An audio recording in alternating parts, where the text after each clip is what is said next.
Clients come to us and they want, especially now in the age of AI, they enter all their facts and they want to know like what their damages are and what their settlement amounts are going to be. And then they come to us with these printouts from AI. Say, look, my robot is telling me this is what I can get. And you have to sort of explain to them, no, that's not how this works.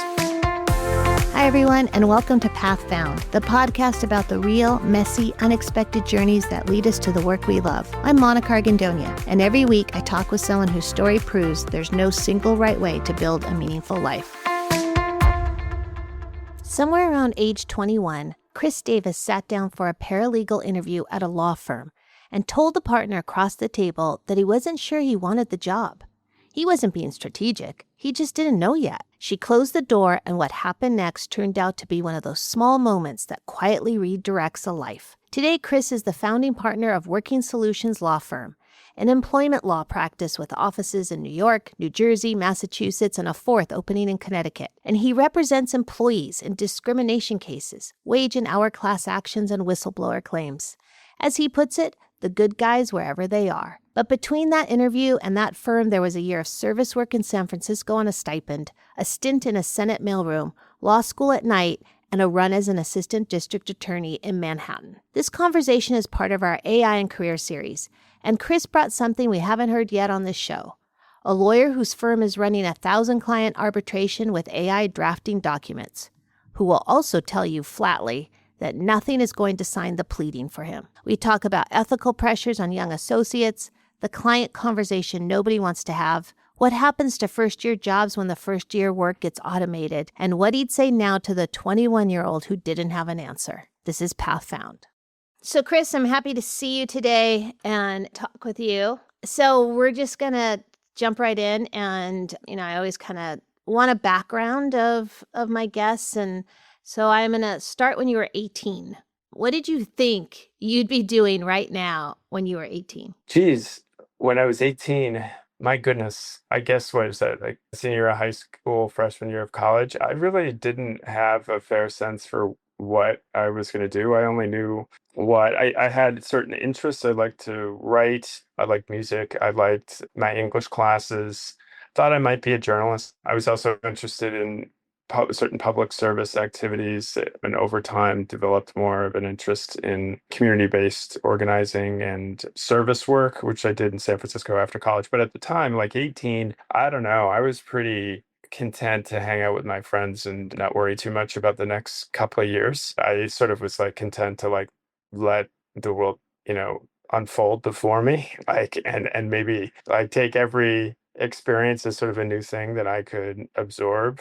I was a young man, and I also feel like I did a lot of like sort of fun things when I was at that age. And, I traveled as much as I could, and I lived on a shoestring. I didn't have a lot of money. And so it was definitely like it was sort of like I would look at, I remember going to an interview. Actually, it's a good story. I was going into my senior year of college, but so I don't know, maybe I was 21, and I went for a paralegal position. I wasn't sure I wanted to go into the field of law, but I was thinking about it. And at that point, I had applied for a volunteer program called the Judgement Volunteer Corps, which was like a great experience. I'm so glad I did it. That was the first thing I did after college. But she asked the partner who was interviewing me, was like, well, why do you want to be a paralegal in a law firm? And I said, I don't know. And she looked at me like that is the wrong answer. But I had no understanding of why I wanted to be a paralegal. And I even said, I'm not even really sure I want the job. It was very funny because I was being brutally honest. And she's like, what else are you looking at? And she kind of laughed. And I told her I wanted to go into the Jesuit Volunteer Corps. And she shut the door and she said, I did the Jesuit Volunteer Corps. And she's like, trust me, you don't want this job. Go do the Jesuit Volunteer Corps, which was both really supportive and kind, and also a very good way to like get rid of me as a terrible candidate for a paralegal position that I didn't even really know I wanted. In any event, yeah, it was sort of how things went. Yeah, exactly. So did you did the volunteer corps? Yeah. What did you do? I did a year of service work in San Francisco. I worked for an organization called the Center on Juvenile and Criminal Justice. I'm not sure if it was both a grassroots organization that did like sentencing advocacy for juvenile criminal justice defendants who were like potentially going to be processed through the adult system. and we would advocate that they be processed through the juvenile system. It was during a time, a very dangerous time in California. It was like during the three strikes period in California, mass incarceration. And I also I did like policy press releases, and like I did a report on incarceration rates among young African American men in California. It was staggering. And there was some impact. We were, the guy who ran it was this guy, Vinny Schiraldi. He actually really was the one who in this era of like, it was just really racist and terrible. I mean, quite honestly, it's like a lot of the language centered on like super predator, African American juvenile delinquents. And there was a lot of bias. I mean, there always has been historically a lot of bias in the criminal defense system. It was sort of like overt, and there was a lot of like this public backlash against, a perceived increase in crime being committed by young inner city youth. This guy Vince Giraldi, like he had a different approach, a more community-based alternatives to incarceration for juvenile defendants. He really emphasized like community reintegration and community programming for juvenile justice defendants instead of like them being locked up for years and years and years and being processed in the adult system. This guy, Vincent Schiraldi, had some success, and he eventually, like in DC, recidivism rates went down. I mean, the bottom line is that ultimately he set out to sort of push back on the culture of mass incarceration back in the 90s. And this is the organization that I was working for. And it was still pretty new, and he was younger. And it was great. I was doing these policy reports and also going into court and representing as a non-lawyer at the sentencing level, like these juvenile justice defendants, for a guy who ended up having a pretty meaningful impact later on down the line. So it was a cool opportunity. I lived in the Mission District in San Francisco at a time when it was just starting to be gentrified, but it was still largely like low-income Mexican American immigrants. And, I lived on a stipend, and we sort of had a lot of meetings about community, and we followed the sort of social justice principles of the Jesuits. It was a great introduction to adult life. It really, I mean, not that I was the most mature guy in the world, but it helped to set my principles and values, and sort of like it helped me think about the world. Like I got beyond. I was like, wow, I just had a much broader perspective on race, class, and poverty, all those things. I was fortunate. It was a great thing. Is that when you decided you wanted to be a lawyer? Yeah, it was that year when I decided I was more invested in taking that. I studied for the LSAT, and also I thought I wanted to become a lawyer and potentially get into some sort of public service law. Then after, as you're aware, after that experience, I came back to Washington, D.C. I worked on Capitol Hill. I did policy work for Senator Feinstein. And I mean, when I say I did policy work, I did not do policy work. I did administrative work. And then I had the lowest position possible, like legislative something correspondent, or what was it? It was like, so I was based back when there were, literally like just answering letters and stuff like that.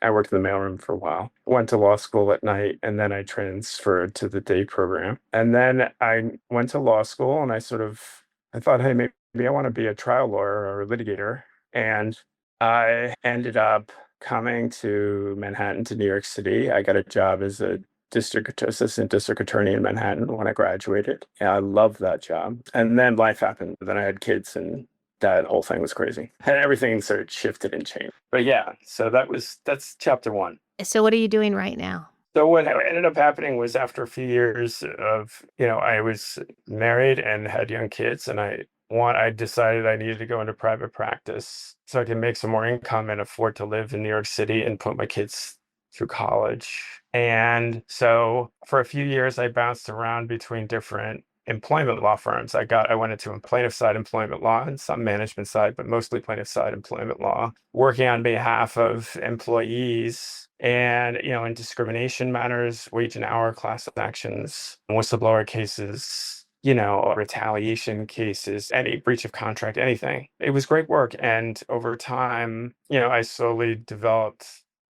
a different skill set, which is important. I had to learn how to write, and I needed more money. It was kind of a good way to transition to work that was sort of public interesting, but also and served a good a common good, but also like afforded me the ability to like make enough money to pay my mortgage and put some money aside for college. In 2000, I decided I kind of wanted to go off on my own and I started my own law firm. And yeah, I've been doing that ever since. I have my own employment law firm. It's called the Working Solutions Law Firm. We have offices in New York, New Jersey, Massachusetts, and we're opening an office in Connecticut. And right now we have 5 lawyers and, probably about 10 support staff. So it's a small firm. And we do both management, plaintiff and management side cases. As I like to say, we represent the good guys wherever they are. And yeah, we have a lot of really interesting cases now. Right now, we have like a mass arbitration against a large, like gig economy delivery drivers.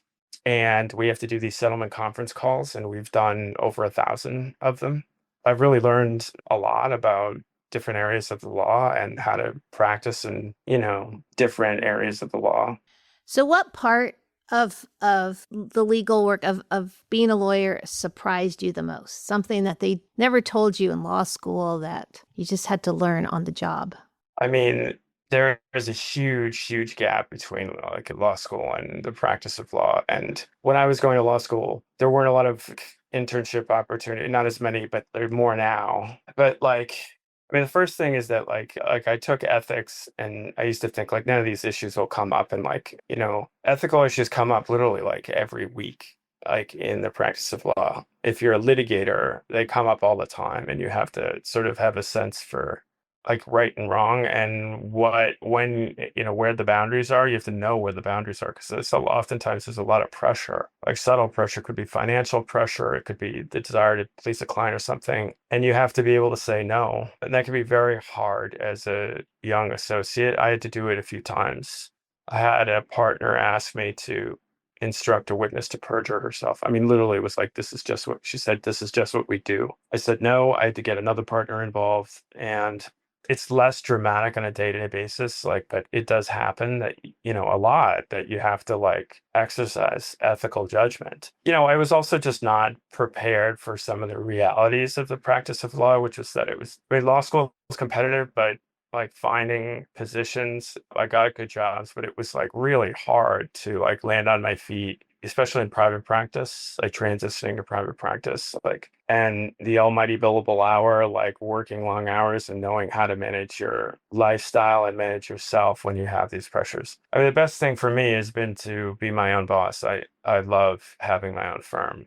And like I sort of am able to run the practice the way I want and treat people the way I want. And sometimes I feel like my reaction to like my demeanor as a boss is impacted a lot. It has been impacted a lot by like some of the bad treatment I've received as an associate. Is like to be sort of more human and understanding.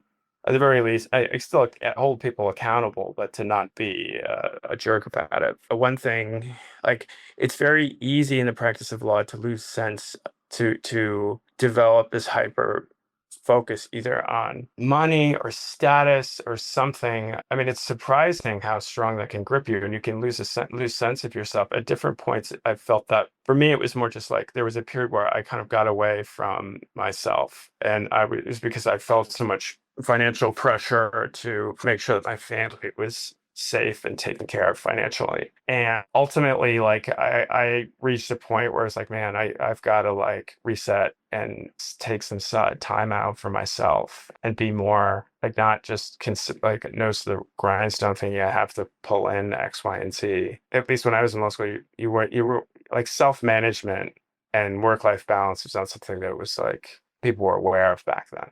It's better now, I think, but the practice of law can be hard like that. You have to learn to set boundaries with other people, with like the profession, with your client. There's a lot of demand and like a demand that people demanding of your time, of your attention, or they want you to do things that you can't do. So learning to set boundaries was a big part of my journey. So, what's the skill, and do you think that the job actually rewards versus the one people assume it does? Yeah, I mean, I guess like clients come to us and they want especially now in the age of AI, where they feel like they enter all their facts and they want to know like what their damages are and what their settlement amounts are going to be, and then they come to us with these printouts from AI, say, look, my robot is telling me this is what I can get, and you have to sort of explain to them, no, that's not how this works, but like people want results, clients want results, and they also have expectations that they come into these. And yeah, some of them, like their expectations are low, and you have to be like, look, I think we should shoot for more. Some of them, most of the times, they're way high, and they don't take into consideration the fact that any outcome is going to have to be adjusted for risk. And so a lot of my time is spent learning. Like I have to learn how to communicate with my clients and speak with them in a way that like gets them to appreciate some of the risks on their case. What is it that makes you a good lawyer that people don't necessarily think about? I think what they're looking for experience, like sort of a quick mind, like and a depth of understanding, like that you grasp the issues, like not only that you grasp the issues, but that you have a plan and any experience and you know how to do this. And honestly, people want to know that you have like backbone as a lawyer, that you are going to stand up for them. Clients never appreciate the fact that a big part of the role is to tell them they have a way more risk than they think. And that, no, a lot of times we say, no, you don't even have a case. We can't even represent you. And people are like floored. That happens all the time. And we have to like tell them like, oh, you don't have a case.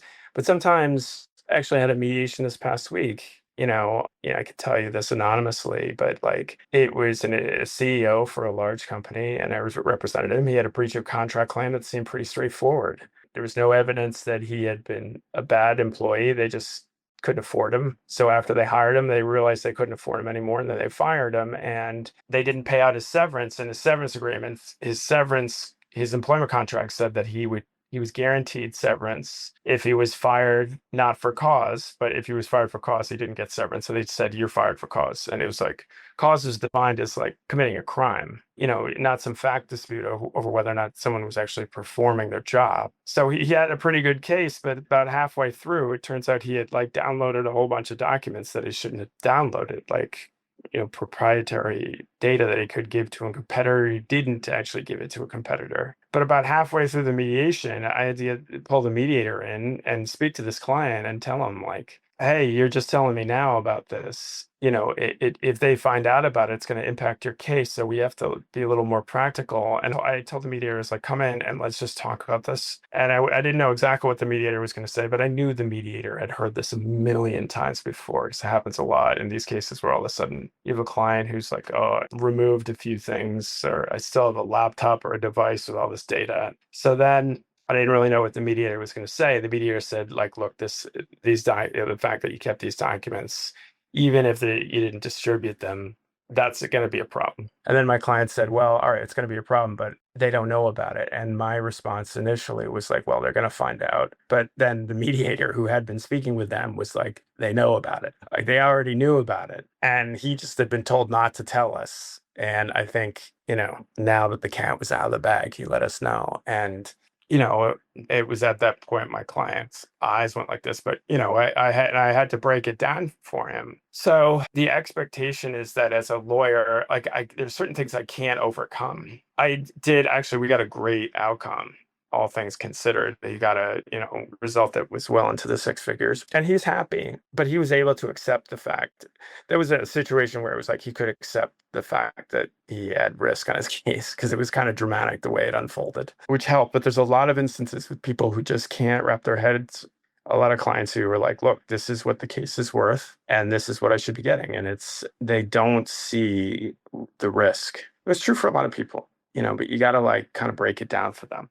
Yeah. So you brought up AI, so I'm going to pivot to that. When did it start showing up in your practice? About 2 years ago, and when it first showed up, my kids sort of talked about chat, and some younger clerks started using chat and stuff, and that's a big no-no. At first, like, nobody was using it. There was concerns initially the concerns were weird. I mean, they were legitimate, but it was like the AI results were not reliable. I mean, that's true. They're not entirely, but it's like human results are not reliable. You just have to, there was all this noise about like, all right, there's going to be like hallucinations and, AI is going to be citing cases that don't exist. And, we're all going to be chasing our tails with this AI thing and giving our clients bad advice. And so there was a lot of restrictions at law firms on use of AI. I mean, I thought it was kind of an interesting thing, but it seemed like something that just teenagers were using. And my really big issue is confidentiality, is that we can't have like our clerks and our interns and like stuffing all this data into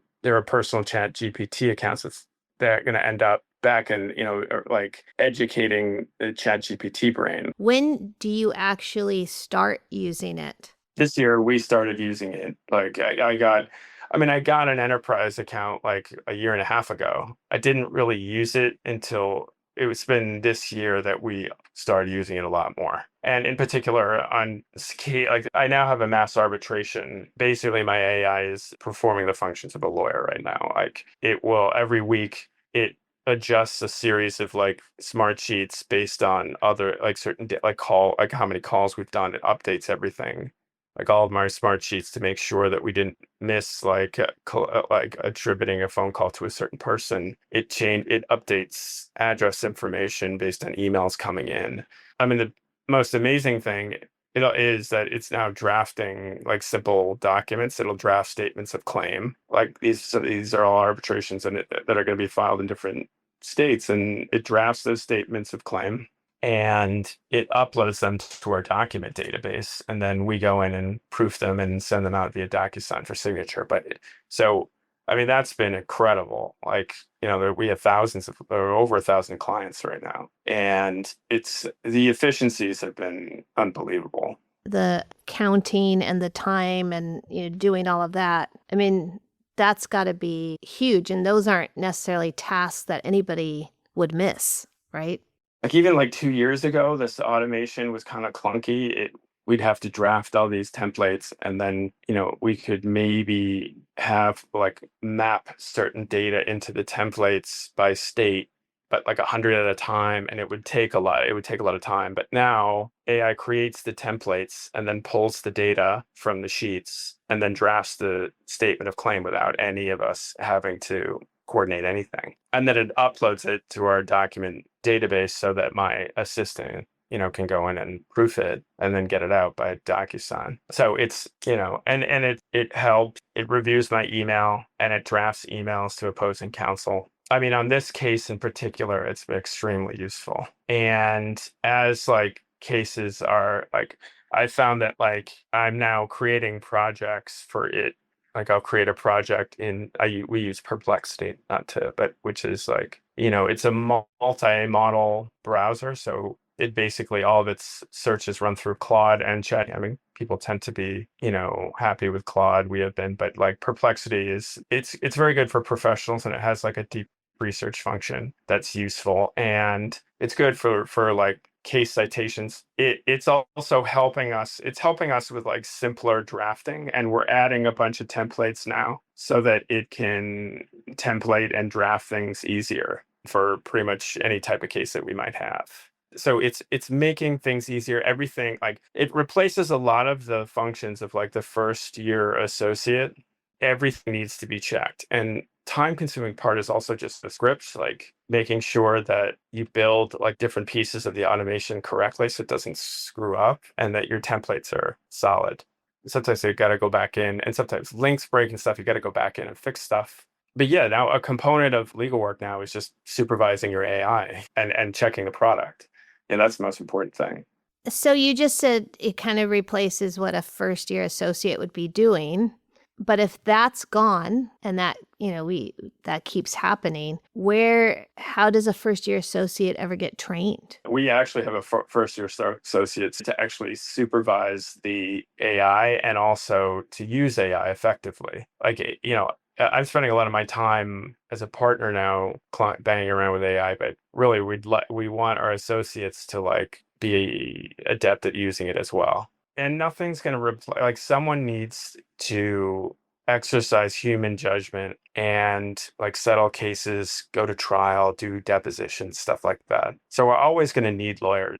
but there's areas of the practice of law that are going to be, it's made us more efficient in certain cases, but it also kind of has this way of like creating more work too, because there's a different type of work that you have to be, like your capacity expands, but you also have to attend to all the component pieces of like like the functions that you built through AI, the scripts, really.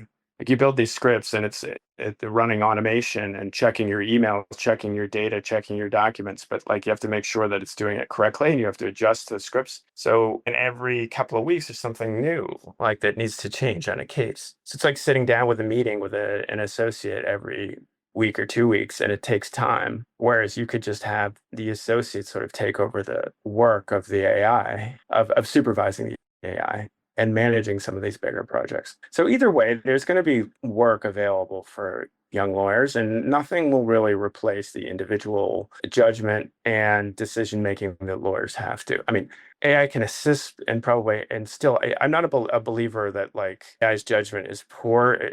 AI, people resist AI because we don't want to be obsolete. And the truth is that there's a lot of research that suggests that AI actually makes good decisions, possibly better than ours. But I've found that what really matters is actually the integration or the relationship between AI and the user. And you have to be able to like educate AI so that it's effective. And if you don't do that effectively, it can make mistakes, and it's not as there's like skills that you have to learn as a lawyer for like how to actually manage the AI. That's a big thing. So it's almost like new roles that are going to come up inside your firm or anywhere that didn't exist 5 years ago. Yeah, definitely. So you mentioned confidentiality. How do you deal with that and AI? We have a strict policy that anyone who uses AI, I mean, there's limited access to AI, but anyone who uses AI has to use our enterprise account. And with enterprise accounts, like all of the data and documents that you upload, they are walled off from the main algorithms of like the AI search engines and brains. And so, and our data and documents that we upload to like educate it or, for searches and for tasks, it stays within our enterprise universe and it's not. And we also have like note-taking software, like we turn on for like Teams calls and stuff so that it transcribes the calls, and we do use it quite a bit, but we make sure that all of the notes and the data that we collect, that all of that stays in-house and that it is not distributed outside of our law firm. The big thing is like, is this data being used to like train the AI, which is potentially a breach of confidentiality? And we have invested in software and bought licenses that protect against that. Like just human error is really the biggest, or just like we've had a couple of calls where the AI note taking has been on under circumstances where it shouldn't be on, and we've had to fumble around and turn it off. Or, there's always this concern that it's accidentally going to email, our notes from a session to the wrong person, opponent, or something like that. But I mean, we have protections in place. We have a lot of like deletion policies, purging to make sure that, there's not just like AI data, like AI recorded data and like the information, AI recorded data of like conversations with clients or confidential or documents or something, like any session that may have that data in it is time limited, or protected by like some sort of barrier. So if someone is interested in pursuing law, or they're even starting law school, say this fall, what should they prepare for? I think if you're entering law school now, like things are going to be changing very quickly on the ground, like the practice of laws. And it's definitely, people are saying it's harder to find jobs as lawyers. But I think you have to just be persistent and wait for this AI thing to shake out a little bit, because I think the roles are changing. And, the way in which we work with AI changing. I think if you're going to law school, I don't know that law schools are really, some of them, the profession is slow to embrace AI, but there are those people out there who have, and it's turning a little bit, but to take classes or even just like continuing education classes or legal education classes or something and learns the like good skills for how to use AI and ethics, take ethics classes on it. Like what are the limitations of AI? Like what the ethical limitations, like confidentiality and diligence is a big issue. You can't just push a button and let AI draft something. I mean, there's a lot of stories about like AI punching out inaccurate stuff, but you want to push a button and have AI draft something, but you've got to put eyes on it. And ultimately, as a lawyer, you're signing the pleading and affirming to the court and to your own client that you've been diligent in your legal representation, and the representations in whatever you're signing are accurate. So you can't do that. You don't even have the ability to sign that thing if you haven't looked at it. It's like you can't attest to the things that you need to attest to in order to like satisfy your ethical obligations. Law firms, what you're saying, and it's going to keep getting better. There is going to be less lawyers, a need for less lawyers, right? Because you would be able to do the same amount of work with a smaller staff. Yes, of course, you still need people to review and do all those things, but and especially if you also look at paralegals or legal assistants. Do you actually see firms shrinking in size? I don't know if I see firms shrinking. I don't think they're growing. And I know that once AI hit, yes, we used to have at different points, I've had lawyers and we've been able, like, I've had long periods of time where we had two full-time associates and now we have two part-time associates. And yeah, I mean, look, the practice of law is changing, but it's also evolving. I saw some statistics on which professions are going to be impacted the most by AI. And healthcare is like the least. Healthcare professionals like nursing, stuff like that, because there's so much that involves certain skills that AI is not good at. The legal profession is like in the middle. Like there's certain functions that AI will be able to handle and certain functions it won't be able to handle. AI is not going to be able to handle the more like intuitive, creative aspects or even the ethical judgment. You can get advice, but at the end of the day, there needs to be a lawyer that's like a flesh and bone lawyer that's making these decisions and protecting the client's confidentiality. And it's increased our capacity in certain ways. Like we're able to handle these like large arbitrations that are document heavy. But I'm not, we were thinking, we don't, at one point we're like, I don't even know if we're going to need associates, but we do, like it's not necessarily the case that associates and paralegals are going to be gone. They're not gonna, not for the like. And as AI expands and people's capacity for using AI expands, it's not like they're going to be like, oh, I'm good. It's like you need someone else to help you figure out the AI and to draft all the scripts. This summer, I had a lot of law clerks here or undergraduate students, and they did all our AI templates. And at some point, I have to run one of those templates, have a draft a motion, but I've got to like upload it, format it, like all this stuff I need to do. And I'll probably just give it to my associate. So then I think this goes back to that question that I asked earlier about, what's the skill that this job actually rewards or that actually needs? And it's going to be the skill that can't replace. Yeah, I think that's fair. I think that's true. Which would be what? I mean, first, a few different things like client communication, that's huge. I mean, persuasion too, rhetoric, like being able to persuade people, that's not AI's thing. Like those conversations I was talking about before about telling clients that they don't have a case, like dealing with an angry client, unreasonable expectations, like, or even like taking a deposition, making an argument to a jury, like learning how to establish trust and exercising professional judgment. I don't, and even like just like making adjustments on the fly and proofing documents and pulling together in real time like a data. It's still you need someone on the ground to like finalize all of that stuff. It's not, it makes the earlier steps like it makes that much easier. Yeah, but there's still this like a lot of judgment and polishing and finalizing documents, like the ultimate, like the things that you think of matter the most, like persuasion, judgment, establishing trust, communication, client relationships, those type of things, like still very much needed. Yeah. Looking back now, knowing what you know now, What would you go back and tell your 21-year-old self? What advice would you give your young self? That's a good question. I mean, I don't have regrets in life. Like, I think there are periods where, like, early on as a young professional, where I felt a little insecure, and it was hard for me to grow up and sort of accept all of this responsibility. But it resulted in me just. There was a few years where I was like very focused on my career. And, I think it had an impact on some of my relationships. And it took a little while and some of my habits, and it took a little while to like straighten that out. And I think in particular, like friendships and relationships outside of work have become much more important to me, like much more important. My relationships with my kids, my now ex-wife, marriage didn't survive. That gives you some sense for what I would tell the 21-year-old. I have a very good divorce, but like, and I have good relationship with my kids, but I would probably tell them like tell myself to wear life like a loose garment a little bit, and to appreciate friendships and relationships more. I mean, gradually over time, I've sort of lost that youthful insecurity, and I focus on people and relationships more. I'm more present, and I think to be more present and not so driven. You know what I mean?